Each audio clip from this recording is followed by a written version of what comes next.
terakhir mungkin dari Bang Taufik sebagai pegiat lingkungan di Kota Pontianak, kemudian menjadi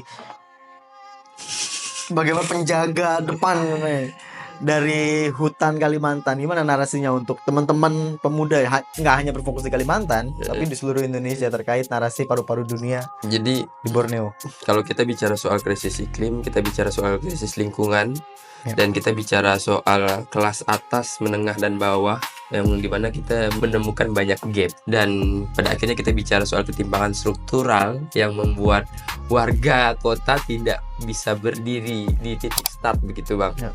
Yang sama dengan dalam menghadapi krisis iklim, karena tadi contohnya adalah yang bisa mengakses teknologi pendingin udara untuk melawan udara-udara kotor ini kan hanya kelas menengah atas, kan itu adalah salah satu bukti bahwasanya ya kelas bawah tidak bisa Akses. ya kelas-kelas ini tidak bisa berada di titik start yang sama. Yang kaya punya perlindungan, yang miskin harus bertahan sendiri, padahal mereka sama-sama warga kota ataupun warga daerahnya. Maka perubahan harus dimulai dari keberpihakan. Siapa yang selama ini dilupakan, itulah yang harus diprioritaskan. Kalau bahasa Pontianaknya nih Bang ya. Jadi buat kita generasi muda semuanya yang ada di Pulau Kalimantan, kalau bukan sekarang, kapan lagi? Kalau bukan kita, siapa lagi? Jadi sikat, hantam, mainkan. Kita jaga lingkungan kita. Begitu. Mantap, terima kasih banyak Bang Taufik. Sama Bang. Semangat terus, Siap. sehat selalu.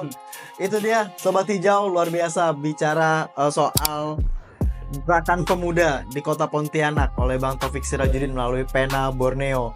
Ini tentu jadi inspirasi buat kita semua untuk mau terjun langsung ke lapangan, peduli soal tata kelola kota kita yang berkelanjutan dan ramah untuk masyarakat. Stay tune di podcast Simbiosis Indonesia untuk isu-isu lingkungan dan ekonomi sirkular lainnya. Terima kasih sudah menonton. Sampai jumpa di podcast Simbiosis Indonesia. Grow together, sustain forever.